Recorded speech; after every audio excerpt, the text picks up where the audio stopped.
Greetings and happy Friday to you, or if you're on the other side of the world, happy Saturday. Hope tomorrow is going to be good.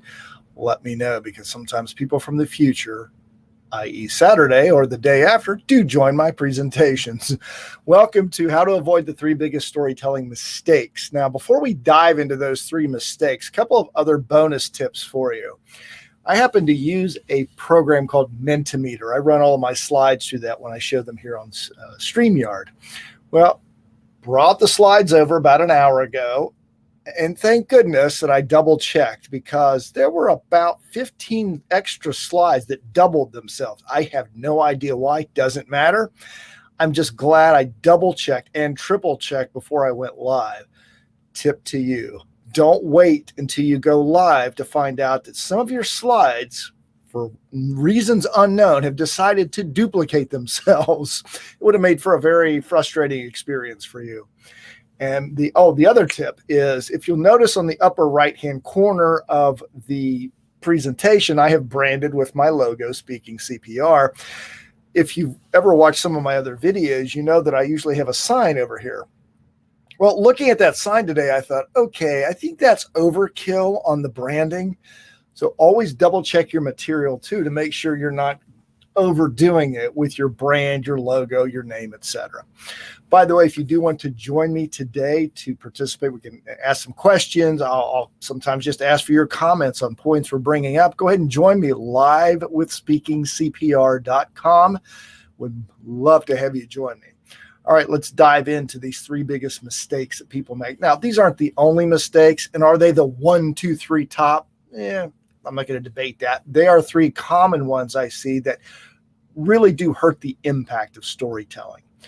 If you've ever been in a meeting like this, and I may have even shown the slide before, but I love it. If you've ever sat in a meeting where somebody was droning on and on and on, even with their stories, you've probably been one of these four people, if not all four at some point. What my concern is I don't ever want you to be the guy or the gal who comes across as blah, blah, blah. So this is going to help you with that. Here are the three biggest mistakes. Number one is not having a clear point of your story. Number two is too much setup. And number three is not knowing why, the most important reason why to tell stories. So let's take a look at this idea of no clear point. What I find too often is that storytellers they've been told, presenters, leaders, salespeople have told, well, go out there and tell your stories. But they're not sure why that is. They just start telling a story of a client or an employee or somebody from their family, and they give this narrative, but it isn't wrapped around a central point. If you do that, the problem is twofold. Number one, people get too distracted. If you don't give them some clue early on as to why you're telling the story, this device right here, right, it's calling out to them. It's like the siren song over in the corner, and it's calling, please pick me up and read. Here's a new app. Here's a new message. You got to fight that all the time. So be crystal clear and be concise, get to the point about why you're telling the story to avoid those distractions. Number two, it's one of the most important sales lessons I learned years ago, is that a clear mind says go, a confused mind says no. And this goes back to distraction. If people don't understand why they're hearing your story, what the point is, they're going to check out on you. They will never take action. If you want them to set an appointment with you, buy a product, buy into your idea, they're not if you don't have a clear point. So the solution to this problem is actually pretty straightforward. It is to have what we call a foundational phrase. This is one sentence, 10 or fewer words, that after they've heard your presentation, they've heard the story, remembering that one sentence will crystallize the whole point of the story. Think about some of the most famous ads in the world. Nike. For those of you a little bit older, Wendy's and Coke. I'm not even going to say their phrases. You know what they are. And what's interesting about those three companies is each of their foundational phrases was 3 words. There is magic in 3. You've heard it before. I'm not going to belabor that point, but here are 3 quick examples for you that I use in my world when I'm talking to people about using stories to sell a product, service, or idea. My catchphrase is, or my foundational phrase is, memorable stories sell. And I've used variations of that, but that's the message I want people to walk away with. Second, engage to influence. This is one I use in a lot of my virtual presentations. The biggest challenge we have virtually is getting people to engage with us. And I teach people how to do that in my virtual presentation programs. The third is speak to lead. This is when I'm talking to leaders, sales professionals, even speakers who want to lead people, to have them follow a vision. I'm giving them the ideas on how to use speaking, standing up in front of a group or a camera to lead people, to influence them. 3 words for each one creates impact and leaves a lasting message that the story supports. That's the number 1 problem, no clear point. The second is too much setup. This is a common issue I see. The problem with long setups is that they are boring. They are distracting. Again, we heard this in the last point. If you're just going on and on and on, and it's just a bunch of facts and information, people don't want to hear that. They want you to get to the point. Now, the way you can tell that you have too long of a setup is you can insert the word and. It may be in your narrative, or it could be. So here's an example. One of my signature stories is about one of the earliest clients I ever worked with. When I originally told this story, I would talk about how it was December of 2009, and I was at a local chamber holiday party, and the music was really good, and I was having a great time, and I was looking at 200 people in there. You see where I'm going with it. It was just fact after fact after fact.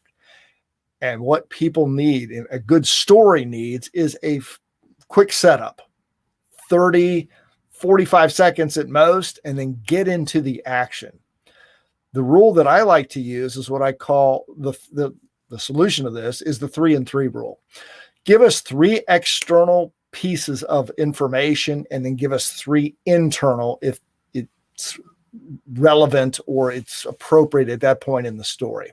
So, for example, in that story that I used to tell, which was way too packed with backstory, it evolved to where I would say, it was December of 2009. I was at a chamber holiday party, and I was enjoying the sights, sounds, and smells. That's it.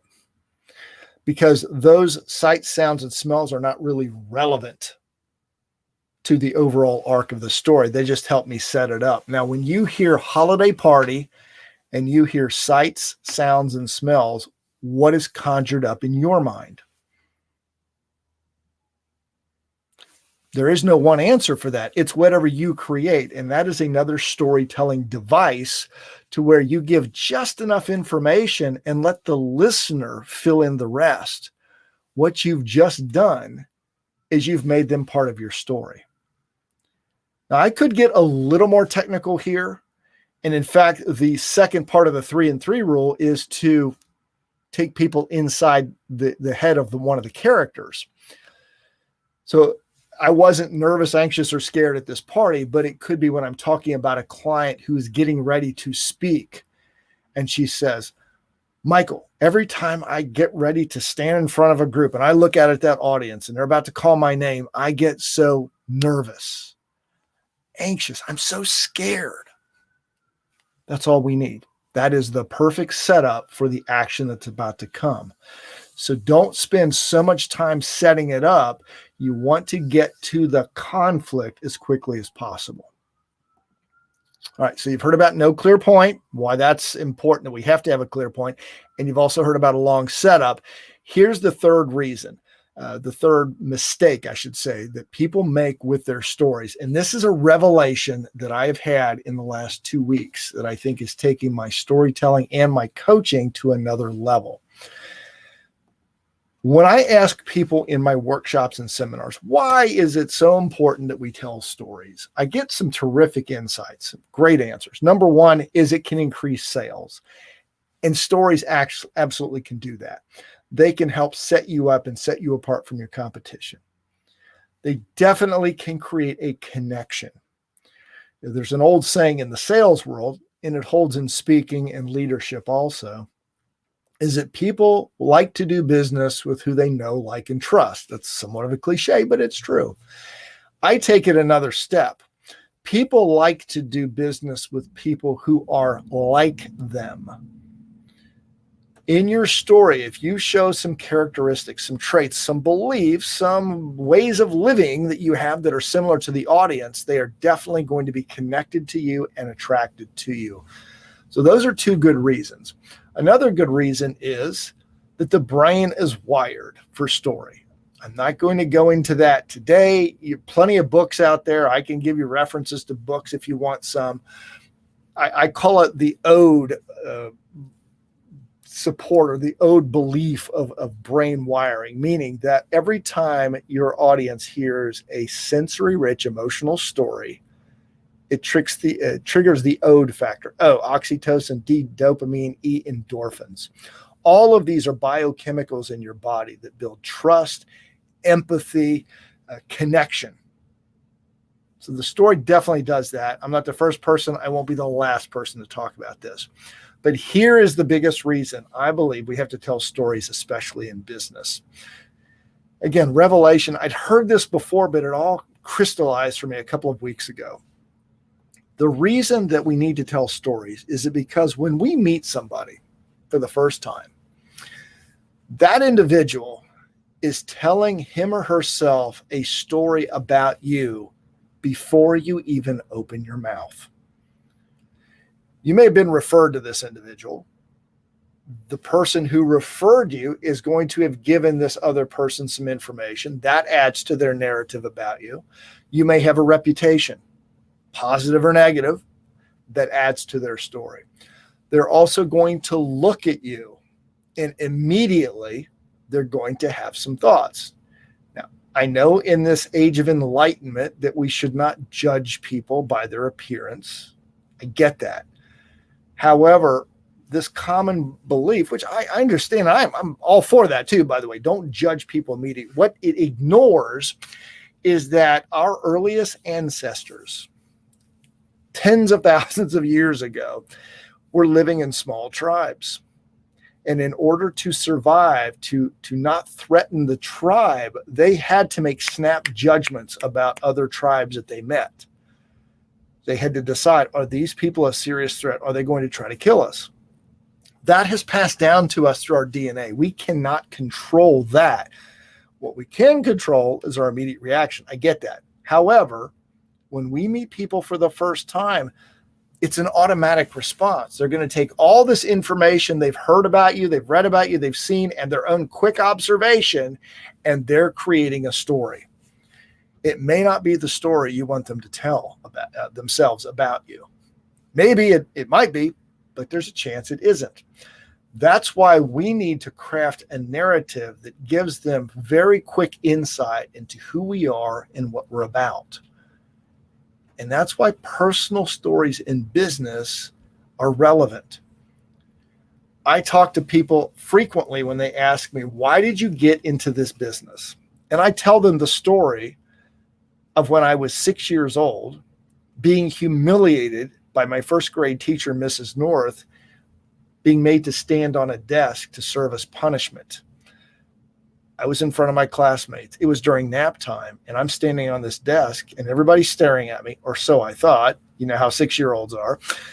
And it felt like the entire world was boring their eyes in on me, and all I wanted to do was disappear. And because of that experience, I avoided getting in front of groups for 25 years. And I missed opportunities to play in the school band, to go out for the drama club, I was so scared whenever I got called to the board, even though I wanted to prove how smart I was. That all impacted me for a quarter of a century until I was in my boss's office one day in 1994. And irony of ironies, part of my job as a certified financial planner was to give retirement planning workshops. You can imagine how poorly those went, right? With this deep-seated terror of standing in front of people and being humiliated. Well, the feedback I was getting was awful. And in fact, my boss said, either fix this or I got to let you go.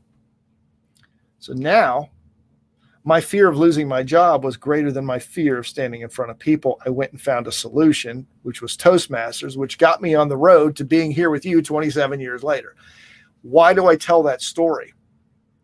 Because if you've ever been humiliated in front of an audience, if you've ever been afraid to speak, if you've ever missed out on opportunities and have regret, you can relate to me. I'm like you. Yeah, I hope you like me, but more importantly, I want you to see that I'm like you. That is why we have to tell stories that replace the story people may be telling themselves about you. Again, we cannot control that. What we can control is after we meet them, sharing a narrative, giving insights, letting them know more about who we are. So those are the three main reasons you want to give people more insight into who you are by telling that why story or that personal experience you've had. Now, if you'd like to take a deeper dive into this topic, look, part of the problem with doing these, I mentioned before the slides, I knew a couple were out. That's why I got thrown for a second. Here's my recap. Then we'll talk about taking a deeper dive. You got to have a clear point. If you don't have a point, people will forget your story. Number two, don't give too much setup. Get to the action as quickly as possible. And number three, know your why. The deeper why is we want to make sure we're giving people a story. We want them to be telling themselves about us and not something that they've created based on all these other factors we can't control. Now, if you'd like to take a deeper dive into this topic, I'd be more than happy to have an introductory call with you. What you can do is go to this. I've got a brand new service I've been using. It's called InPhone. In fact, let me put this address up here and I'll put it in the chat box too. If you go to this link, inphone.co/speakingcpr, it will take you to an image that looks like this. It's actually a website. And on this, you will get a screen. You can also use this QR code. And let me take this away. Now, why? I want to make sure you can see that. That QR code may not work with that label on there. Yep, there it is. I knew I could give you an option where it wasn't being blocked. So use the QR code, and what it will do is take you to a screen that looks like this. And it looks kind of like a phone directory. And there are a lot of buttons there. You can go look at some free reports, some different resources I have for you. But just click on the button that says schedule an appointment. It will take you right to my calendar scheduler. Got some other tools on there too. You can look at some special offers we have, free reports, 52 storytelling tips. Check it out. It's a pretty cool tool. You might want to use it for your own business. But most importantly, if you'd like to schedule an appointment, just go there and do that. All right. I'm going to leave you with this. In business, you solve problems. That is the main reason you're in business. Why I do what I do. We, as problem solvers, actually are a bridge. Every person that we meet who potentially wants to do business with us has some kind of pain. In my world, it's people who are not communicating effectively.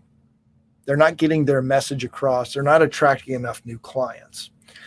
You are the bridge between the pain and the new life that they can live.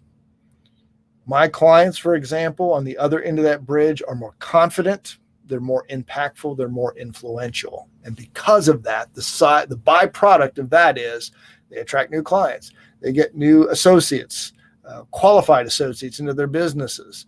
They increase their income, they increase their influence. If you will just work on these 3 specific problems that most storytellers have, I promise you, you will have a much greater impact with your stories. You will definitely stand out from the crowd, and people will remember you long after you tell your story. Hope these tips help. See you next Friday, where we'll talk more about presentation skills and 3 more common mistakes people make. Have a terrific weekend.